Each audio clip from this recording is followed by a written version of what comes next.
Water 18 day ഞാനും ഒന്ന് ചെയ്ത് നോക്കിട്ടോ. അപ്പോൾ അതാ രാവിലെ തന്നെ ഞാൻ എന്നും ചെയ്യുന്നതിനാണ് ഇളം ചൂടുള്ള വെള്ളം ഒരു ഗ്ലാസ് കുടിക്കും. ചില ദിവസം ഇക്കാക നേരത്തെ പുറത്തേക്ക് പോകുന്നുണ്ടെങ്കിൽ പോയി വരുമ്പോൾ ഇതേപോലെ ഒരു 2 പൊരിച്ചത്തിരി ആയിട്ട് വരും കേട്ടോ. അപ്പോൾ അത് കൂട്ടിയിട്ടാണ് കട്ടൻ ചായ കുടിക്കൽ. നിർബന്ധമൊന്നുമില്ല, ദിവസം ഉണ്ടാവില്ല, വല്ലപ്പോഴേ അത് കിട്ടുകയുള്ളൂ കേട്ടോ.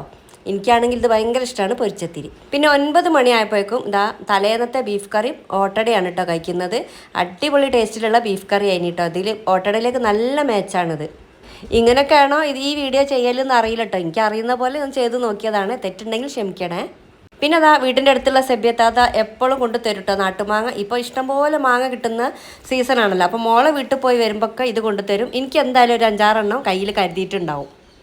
ഞാൻ പുറത്തത്തെ ക്ലീനിങ് ഒക്കെ കഴിഞ്ഞ് അടുക്കളയിലേക്ക് കയറിയപ്പോഴേക്കും വാവ നമ്മളെ കാടമുട്ട മസാല ഇട്ടല്ലോ, അതുണ്ടാക്കുന്ന പോലെ തന്നെ നമ്മുടെ സാധാ മുട്ട കൊണ്ട് ഉണ്ടാക്കിയിട്ടുണ്ട് കേട്ടോ. നല്ല ടേസ്റ്റാണ് കേട്ടോ. ഞങ്ങൾ 2 കൂടിയാണ് കേട്ടോ അത് കഴിച്ചത്.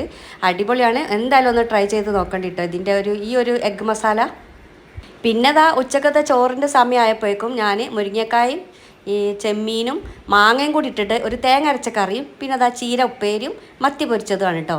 എനിക്കെൻ്റെ ഏറ്റവും ഫേവറേറ്റാണ് ഈ ഒരു മുരിങ്ങക്കായും മാങ്ങയും ഈ ചെമ്മീനും കൂടിയുള്ള കറി. നല്ല ടേസ്റ്റാണ്. എന്തായാലും ഉണ്ടാക്കാത്തവരുണ്ടെങ്കിൽ ഉണ്ടാക്കി നോക്കേണ്ടി. സർവ്വസാധാരണമായിട്ട് എല്ലാവരും ഉണ്ടാക്കുന്നത് തന്നെ ആയിരിക്കും, എന്നാലും ഞാൻ പറഞ്ഞതാണ് കേട്ടോ. വൈകുന്നേരം മോള് വീട്ടിൽ വന്ന സമയത്ത് വരുമ്പോൾ പൊരിച്ച പത്തിരി ഉണ്ടല്ലോ, മസാല പത്തിരി, അത് കൊണ്ടുവന്നിട്ടുണ്ട് കേട്ടോ. നല്ല ടേസ്റ്റാണ് കേട്ടോ അത്. അപ്പോൾ ഞങ്ങൾ ചായ ഒഴിച്ചുകൊണ്ട് നിൽക്കുമ്പോഴാണ് ഇക്കാക ഈ പപ്സുമായിട്ട് വന്നത്. അപ്പോൾ അതെല്ലാം കൂടി കൂട്ടിയിട്ടാട്ടോ ഞങ്ങൾ ചായ ഒഴിച്ചത്. വാവയും മനും ഒക്കെ വീട്ടിലുള്ളതുകൊണ്ട് തന്നെ രാത്രി ചപ്പാത്തിക്ക് ഞാനിതാ ചേന വറുത്തരച്ച ഒരു മസാലക്കറിയാണ് കേട്ടോ ഉണ്ടാക്കിയിട്ടുള്ളത്. പിന്നെ ഒരു 3-4 അയില തലേന്നത്തെ ഉണ്ടായിനി, അതും കൂടി പൊരിച്ചെടുത്തിട്ടുണ്ട്. അതേപോലെ തന്നെ മുതിര പുഴുങ്ങിയത് രാത്രിക്കത്താണ് കേട്ടോ. തലേന്ന് രാത്രിക്കത്തെ തന്നെയാണ് അത്. അപ്പോൾ ഒന്ന് ചൂടാക്കി എടുത്ത് അത് എല്ലാം കൂടി കൂട്ടിയിട്ടാണ് കേട്ടോ രാത്രിക്കത്തെ ഫുഡ്. വീഡിയോ എത്രയുള്ളൂ. Thanks for watching.